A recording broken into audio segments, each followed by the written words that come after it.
Hi, I'm Sara Century, and this is Robin the Boy Wonder. I mostly advise that you check out my podcast because it's full of just me talking a bunch of shit like I am right here. Okay, so in my opinion, there's a lot of really great female characters in horror. Whether you agree or not, that's just what I said. And one of my favorite examples of a wonderful feminist character is Kirsty Cotton from the first two Hellraiser movies.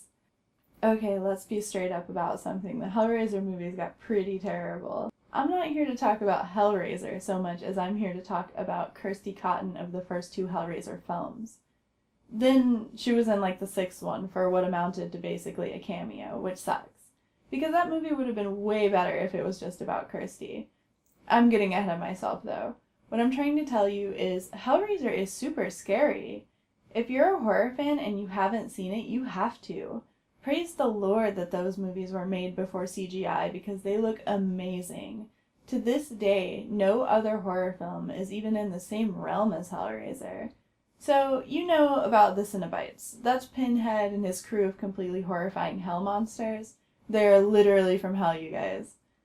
Then there's Kirsty's dad, and it absolutely does not matter what his name is.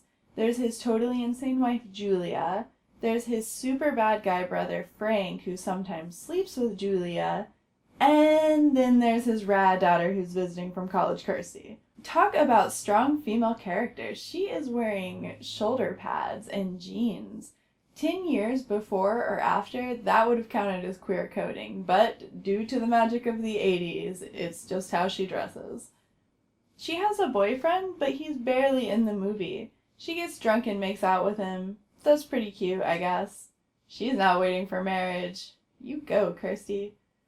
So, Kirsty rules also because she dodges her sketchy stepmom and uncle when they try to grab her to molest her and devour her. I'm not exaggerating, that's actually what they're gonna do. She just uses what she learned in self-defense class, and she bounces out the door like the empowered young lady that she is.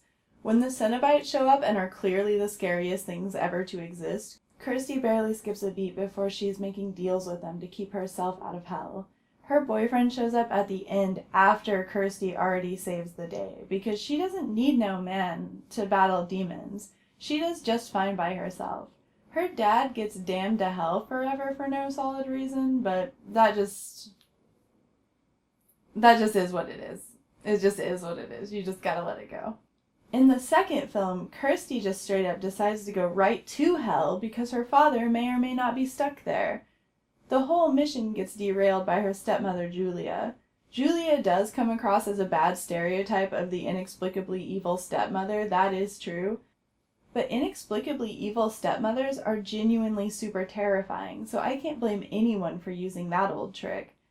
I do wish the movies had explained her a little bit better than they did, but I feel the same way about the evil queen in Snow White and the Seven Dwarfs, quite honestly.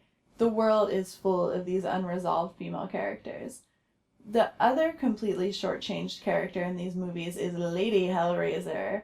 I want to see an entire film about why Lady Hellraiser became a Cenobite. I want it to have been Hellraiser 4. Everyone's always all obsessed with Pinhead, but the canon backstory for Lady Hellraiser is that she used to be a nun, and now she's a crazy Cenobite. And all of that sounds so much scarier than like Pinhead in outer space, or Pinhead does the internet, or whatever the hell those sequels got into. You have these fantastic opportunities for stories, and yet you squander them.